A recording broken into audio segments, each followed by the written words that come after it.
हमारे बालक हमारे भी आंगन में खेला। भगवान ने ऐसे करने करे कि इनके बेटे की शादी होगी, घर में बहू आ गई और दोनों मियाँ बीवी नौकरी लग गई। बहू ने थोड़े दिन तो अपने सास ससुर की सेवा करी, करती रही, लेकिन इन बहू का दिमाग बदल गया और कहने लगी, देखो जी ये बात ऐसी है, चाहिए तो अपनी सेवा करवा लो, चाहिए अपने माँ बाप की करवा लो। इनका तो रोज का काम हो गया, रोज दाता पानी करके दे, रोज इनकी रोटी को, मेरे बस की बात नहीं है। छोरे में एकदम पाड़ टूट गया और कहने लगा, भगवान मेरी बात तो सुन, मेरा समझने का मौका तो दे। बहू बोली, चलिए इनके साथ रह ले, मेरे गेले रह ले। न बोला, मेरा सोचने का मौका तो दे। लड़के ने सोचा, न बोले सोच ले, सारी रात तेरी है, सवेरे दे दिए जवाब। तो लड़का सोचता रहा, समझ गया माँ बाप के साथ तो जिंदगी बिता ली, लेकिन ईब तो इससे गला जिंदगी बितानी है अपनी। और ये सोच के अपने माता पिता के पास चला जाता है और कहता है, बाबू सो सके जाकर। बोला, क्या बात बेटा, चलो थोड़ा हरिद्वार घुमा के ले आऊंगा।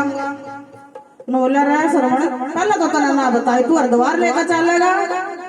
बोला, ना चलो थोड़ा हरिद्वार घुमा कर लेकर चल आऊंगा। बोला, ठीक है भाई, ले चलूंगा।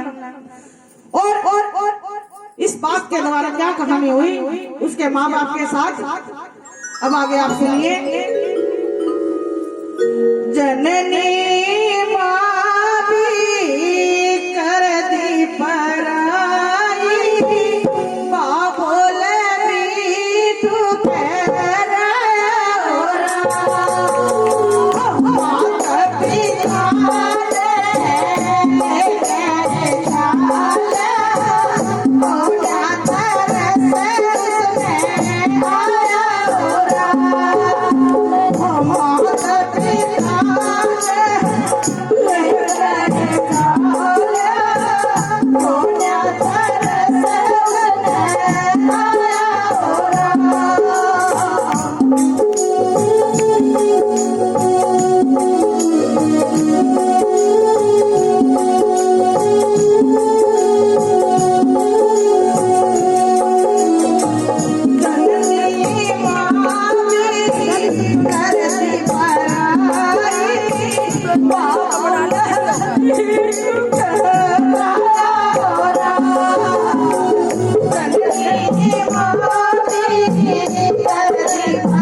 Oh,